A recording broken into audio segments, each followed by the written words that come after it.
Hello, everybody. Welcome to another episode of Hawk Blogger Mornings. I am Brian Nemhauser. You can find us on Twitter, TikTok, YouTube, all the places at Hawk Blogger. And today, we get to talk to one of your newest Seahawks, Elijah Royo, the second-round pick, the tight end, who is a rising rookie for this team. Elijah, how you doing, man? I'm doing good. How about you? Doing well. It's great to finally get a chance to check in. You just had your first padded practice yesterday. How you feeling after hitting with the pads? I feel great. It was a really good day of competition. A lot to learn from, and we still got a long ways to go. Yeah, I bet there's a lot of guys in there getting a little more treatment today than in the previous few days. I mean, yeah, you got to make sure you're taking care of your body for sure. So, for people that haven't had a chance to see you play yet and know what kind of player you are, how would you describe? If someone would ask you, like, what kind of player is Elijah Arroyo? How would you describe yourself? I feel like I'm just a player that can do it all, really. Well, you've been making a bunch of plays throughout training camp so far. One of the things I noticed is, your ability to catch outside your frame is just natural for you. You can reach over, outside, anywhere, and you pluck the ball pretty effortlessly. Is that something that's always been with you? Is something you worked on? Yeah, it's definitely something I've had to work on. I feel like, just catching the ball, it's always come natural to me. But yeah, it's definitely a skill that you have to, just continue to work on and polish. So, you grew up kind of all over the place, Mexico, Miami, all those places, and you end up going back to Miami for school. How did that affect your development as a football player, playing in a bunch of different places, probably different offenses, different coaches? How did that affect you?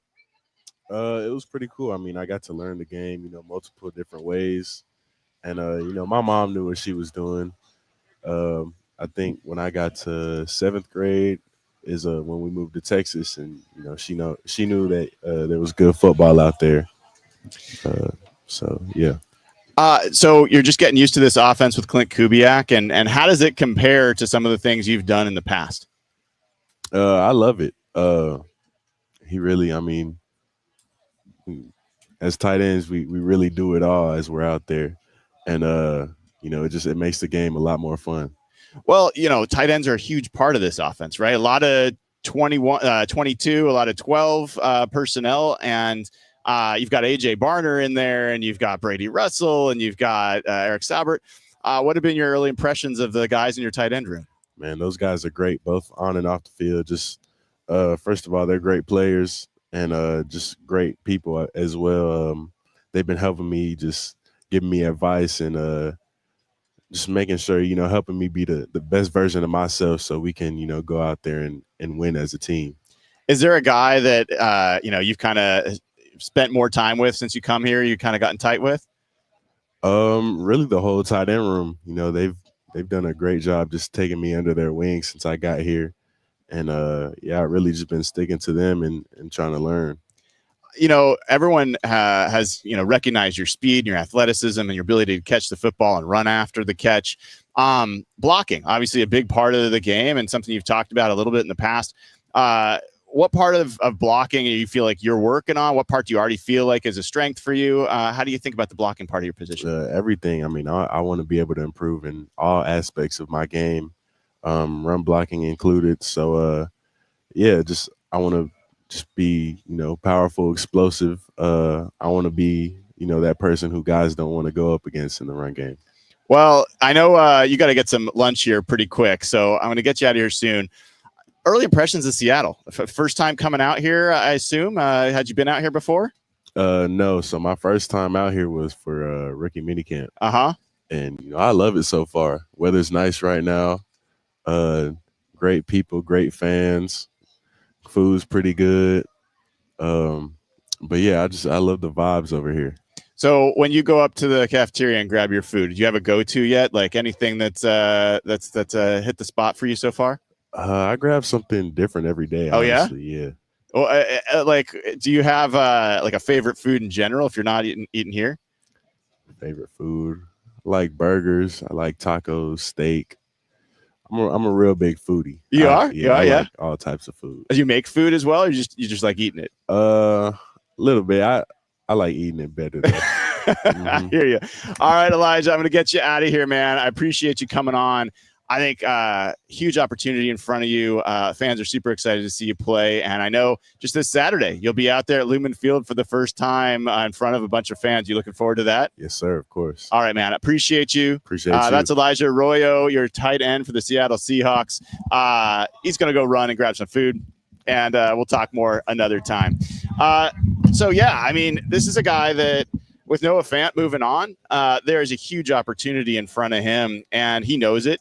And, you know, normally we get a little bit more of a chance to talk through things, but, you know, he had a late meeting today and then has to get some lunch before he ends up going back on the field. So I'm just appreciative that we even got a few minutes with Elijah Royo. You know, not the guy that's going to spend a lot of time, you know, waxing poetic about his experience so far, but his play speaks a lot louder than his words. He's been a really good impact player so far for the Seahawks during training camp. He's a guy that's, I think, clearly positioning himself to be someone who's going to get a lot of opportunities in a rookie year, where maybe before, when Noah Fant was on the roster, you're thinking, all right, they can kind of work him in now and then, but there's a lot of duplication between Elijah Arroyo and Noah Fant. Well, now that's not the case. And Elijah Royo kind of stands on his own in this tight end room in terms of his skill set and his ability to stretch the field, his ability to make, you know, plays in the receiving game split out, not just always attached to the line of to the offensive line. So, you know, he's a classic move tight end. He's a guy that missed a fair amount of time due to injury and, you know, played a lot more last season. And he's looked fully ready to play the game so far this year, and being back in pads. I think one of the things that's really cool is he's shown a lot of willingness and interest in being a better blocker. And honestly, like, you don't have to be the biggest, strongest guy to be a good blocker. Sometimes it's just a matter of will. Like, are you willing to put in the time, put in the effort to get in the way of somebody? You don't even have to necessarily pancake them. Like, you don't have to be a physical force. There's been some pretty good tight ends that were blockers for the Seahawks over the years that were not physically imposing guys. They just were able to put themselves in between the ball carrier and the defender and make themselves an obstacle. And I think Elijah Royo has got the intent and the willingness to learn there. So hopefully that's something that will continue to develop for him as a player going on. So today, it's a beautiful day today in the 80s, not a cloud in the sky, light wind, and it will be the second straight day of padded practice. And today, no fans here other than me, I guess. So there'll be folks on the VIP kind of area, but it's going to be much quieter, going to be able to kind of hear what's going on. I'll be curious because I always thought that when the fans were on the berm, that was when the intensity would ramp up. So far this year, the intensity's gone up when there have been fewer fans here. I don't know why that would be. I don't know if there's something to that or it's just a random coincidence, but I wouldn't be surprised if this second day in pads is more intense than the first day. I also would base that on the fact that the first time that they even came out and had fans here, it seemed like they were going at about 75%. Yesterday with pads, it didn't feel as intense as I expected it to be. It wasn't that it was like a lackadaisical practice or anything like that, but I'm wondering if Mike McDonald and the coaching staff and the sports science guys are like, okay, first practice, period. We're gonna kind of ramp it down a little bit, make sure that everybody kind of works into the practice routine. First padded practice, we're gonna kind of like not be full go, and then today, you know, let it loose. So I'm really curious to see how that goes, and a lot to learn today. One of the things I'm going to, spend a little bit more time looking into, and I'll talk about this more in a bit, but I've brought up the concerns I have about like the lack of dynamic nature of this offense and the lack of field stretching that I see in the receiving. And I have a couple thoughts on this. I'm actually going to try to talk to Mike McDonald next time I get a chance to ask him questions about it. I want to talk to Clint Kubiak as well. But I have a thought on this. I'll share that in just a minute. If you haven't already liked, subscribed, click the bell to get notified when I go live. You're going to want to do that because like you just saw, I don't know exactly when the players are going to be available, when I'm going to go live, when practice is going to end, when press conferences are going to finish. So that's the best way to stay in touch with what's going on. You want to also go to patreon.com/hawkblogger. That is a place where you get ad-free audio of this show each and every day, as well as access to the Discord channel. And you get verified over at hbtix.com. Really the only place where you can, as a Seahawks fan, sell your tickets to other Seahawks fans, and as a Seahawks fan, go and buy tickets from Seahawks fans to make sure we preserve this home field advantage that, we all care about. So before I get into the conversation about field stretching, a couple things that caught my eye. So one of them is that the Seahawks added Thor Griffith. And you might say, who cares? And that's fine. You can feel that way. I do care about Thor Griffith because this is a guy that plays nose tackle. He is not going to be 350 pounds. He's cubic in nature. He's literally built like a cube. He very wide, very strong. And I think he put up, I don't know, I can't remember how many bench reps he put up, but he put up quite a few bench reps at 225. Strong dude, interesting potential guy to stick in the middle of that line as a run plugger. And they say goodbye to Justin Rogers, who was here for a cup of coffee, really, because I honestly, I watched Justin Rogers, and the first time I saw him, I was like, that guy's 338? Really? He didn't look it. He looked much smaller than that. Didn't do anything to stand out in the practices that he was here. And there's an opening right now. Jonathan Hankins is on the NFI list. As I've said before, I'm not convinced that that's a accidental thing.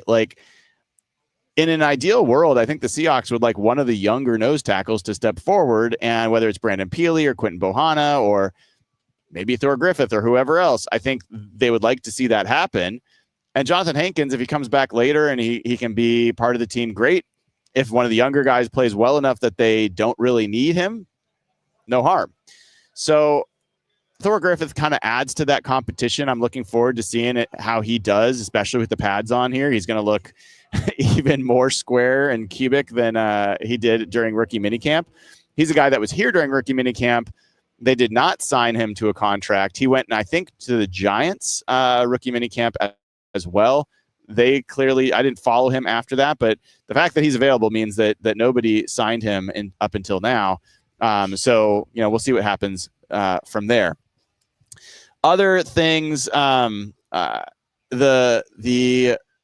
Arizona Cardinals lost another cornerback. They've lost Starling Thomas and Sean Murphy Bunting, I believe, for the season. So that's two veteran corners that they're down, and they happen to have a lot of rookies that they like, including a guy, Elijah Jones, that missed most of last year with injury. But they drafted Will Johnson, who fell into the second round. They drafted Denzel Burke, but that Cardinals cornerback room is a little thin, and certainly unproven. So that's going to be something that's interesting to watch. And then they also mentioned that Garrett Williams, their kind of star corner, nickel corner, has been getting more time outside. So I'll be interested to see if he's as productive as an outside corner as he's been inside. That's a question that some people have with Devin Witherspoon. And with Nicky Manwari having his best practice yesterday and starting to show up, there seems to be a lot of momentum behind Nicky Manwari being on the field quite a bit, which would move Devin Witherspoon to the outside. And while it's exciting to have a guy of Nicky Manwari's length in there, and frankly, his blitzing ability, I've seen him rush the passer multiple times coming off the edge. I think he's going to be a pretty effective and disruptive blitzer. And for what it's worth, that was not something I kind of envisioned when I pictured him. Obviously, he's a great athlete, but I was thinking much more about, just his ability to cover ground and his length and his athleticism as a coverage player. But his blitzing looks great. But what do you lose from Devin Witherspoon for him going outside? And there's some folks that think Devin Witherspoon is, essentially an ideal nickel corner or slot corner. So are you getting less of Devin Witherspoon when he's playing outside? So that's a question mark and something to keep an eye on. But yeah, similarly for Garrett Williams, I'm kind of curious to see how that plays out for him. In 49ers camp, some of the stuff that I've been kind of paying attention to, it sounds like Mykel Williams has been playing pretty well and showing up every day. Their first round rookie defensive end, who, for what it's worth, has been making most of his impact when they slide him inside to defensive tackle. So that's news, because if they can get Mykel Williams on the field with Nick Bosa and Bryce Huff, it becomes potentially a pretty formidable rush group that they've got to work with. CJ West, one of their 2 rookie defensive tackles they signed, had a really nice first day in pads, showed a lot more pass rush potential than Alfred Collins did, who's their other interior rookie that they signed. And I'm keeping an eye on that. That's the first game of the season, right? It's a huge, I think it's a bellwether game for both teams. And it is going to be a huge question about whether the Seahawks can run the ball effectively. And it's a huge question for the 49ers, whether they can stop the run effectively. And the guys that are going to be a big part of that, answering that question for the 49ers, are Alfred Collins, CJ West, and that interior defensive line. So, that's something that I'm going to continue to monitor. And so far, CJ West is a guy that I was always pretty high on. I think he's certainly a better run stopper than he is a penetrator or pass rusher, but I think he's a good football player, and I think he's going to help them. How good he'll be as a rookie, I think, we'll find out. Other things with the 49ers, Renardo Green, their starting cornerback, second-year player for them, left practice a couple days ago. Well, I think maybe it was 2 days ago at this point, with, I believe, a hamstring or a groin injury. He has not been back on the field. Ricky Pearsall came back off of PUP, so he has been practicing. But as soon as he came back, Jacob Cowing, the receiver for them, left with a hamstring injury. So, comings and goings with some of the Seahawks rivals in the division. And I'm personally very focused on that first game of the season. I think it's silly to say it's going to make or break the year. That's ridiculous. But I think it's going to have a huge impact on swaying how the season's going to go for both teams. And you certainly want to get off at home against your rival as well as possible.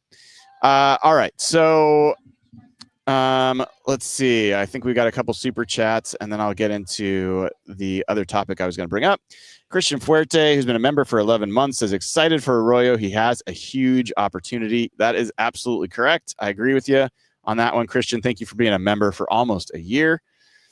Spare Rib, great handle there, says, hey, Brian, since the time DeMarcus Lawrence signed, how much have your thoughts shifted regarding the kind of impact he can have on this defense?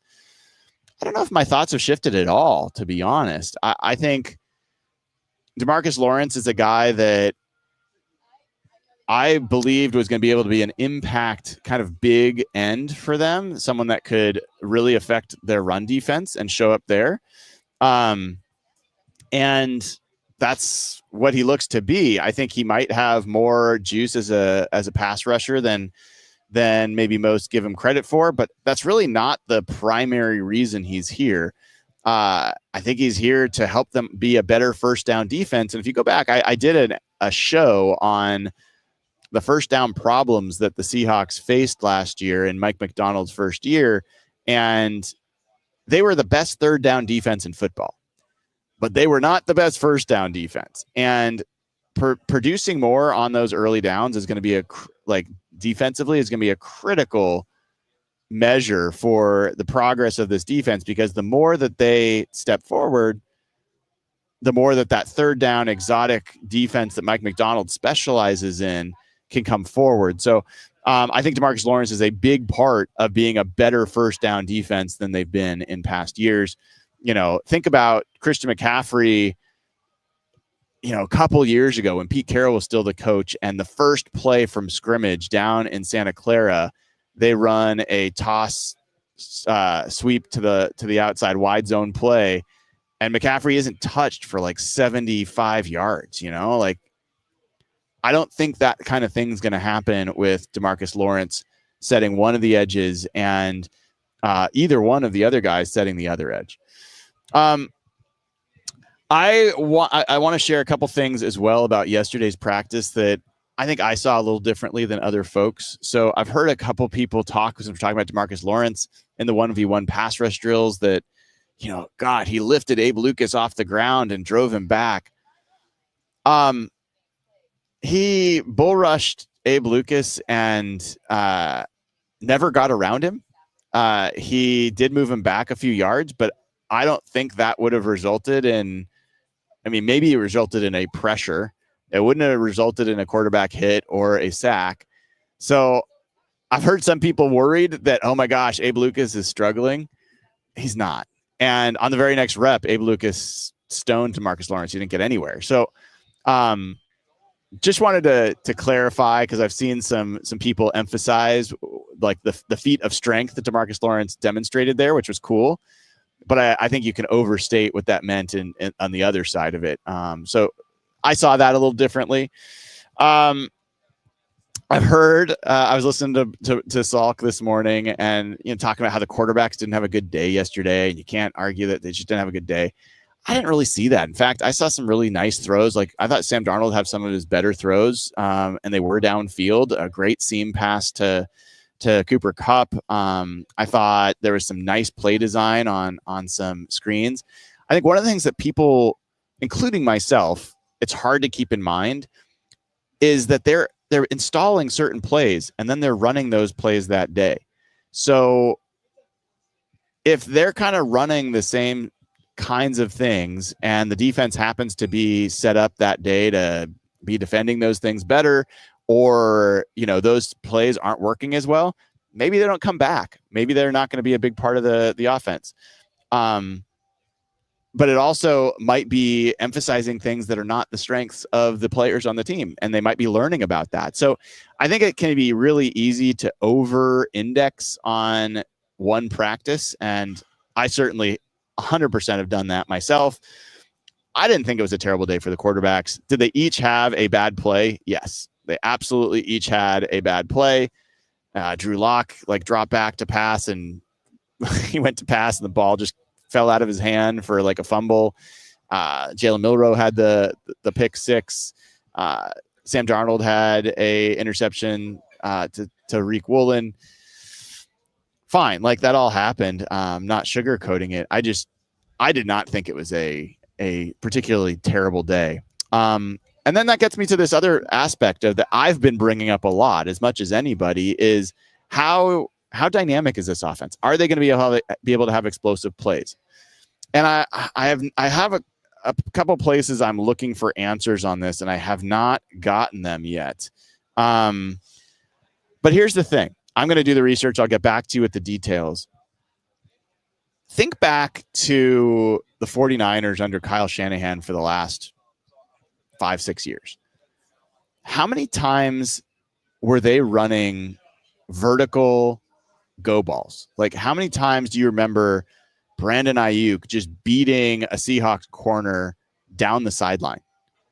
Last year, Deebo Samuel had a play like that, but it was like a wheel route. It was not a straight go route. The 49ers offense has not been a particularly vertically oriented, explosive offense. And even the Sean McVay offense has not been a burner. You haven't seen the DK Metcalf style or even the Golden Tate style or whatever, where you're just throwing it deep over the top. You've seen a fewer of those go routes. What you have seen is that they've piled up explosive plays that are not home runs, but they are intermediate, 15 to 25 yards, backside digs, crossing routes, soft spots and zones, corner routes, a lot of angular, a lot of horizontal separation more than vertical separation. And so with that in mind, I'm going to do a little more research to verify what my mind's eye is telling me, which is that I don't know how often you're going to see a guy just, even if they had DK Metcalf back, I don't know how many times you're going to see him chuck the ball down the field. That's going to be, I think, a little different. And even MVS, Marquez Valdez-Scantling, who was very productive and had a number of explosive plays in his 6 or 7 starts for Clint Kubiak last year. You go back and watch. I did a show on his time, and you can see that a lot of those plays were crossing routes, corner routes. They were not straight 9 routes, go balls. So that's just something I'm going to keep an eye out for. It still means you have to be able to throw the ball down the field. But I can say I have seen passes that have hit the seams. I've seen passes where it's been a crossing route that could have gone for something. One of the things I saw yesterday that I liked quite a bit was a number of plays where they cleared out the underneath and then dumped it to a tight end or a running back who had a lot of room in front of them. So, I'm just trying to give you guys a broader picture of how this offense can look. And I was talking to someone with the Seahawks earlier today, and they happened to be on the same frame of mind. And we were talking about like the 2005 Seahawks and like who was the explosive player there. I brought that up to all of you on my explosives episode a week ago. That was the one I think where I interviewed AJ Barner. And, Joe Juravicius was like their top receiver for explosive catches, right? Darrell Jackson was not an explosive receiver. Bobby Ingram and DJ, like these guys were not down the field guys in that way. So they still were an incredibly productive offense, but part of that was they had to be good in the run game. And for me right now, the biggest question mark I've got on this team is right guard. I don't love, I'm not ready to completely close the door on Christian Haynes. That's a silly thing to even say at this point. But he certainly has not showed up in a way that I'm like, oh, wow, this is such a different player than I saw last year. And I'm seeing him still get overpowered in 1v1s. Have not seen him get outside on some wide zones and make some great plays where I'm like, okay, I see it. I'm going to keep paying attention, but I just don't know that I'm seeing what we need to see there.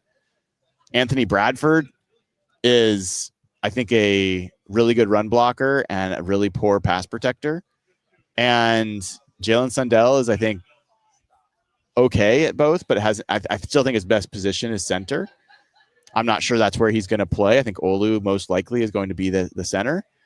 And so when Will Hernandez, the guard for the Arizona Cardinals, who is a free agent after tearing his ACL last year, posted yesterday on Instagram that he's back, or maybe it's today, that he's been officially cleared to play. I'm like, man, you got to bring that guy in. If you were to plug Will Hernandez in at right guard, now, the reality is Will Hernandez is not a great fit for a wide zone. I'm going to be honest. I'm going to be I always be honest, but he's not a great fit. He's a power blocker, but he's a really solid pass protector. I don't think he gave up a sack last year.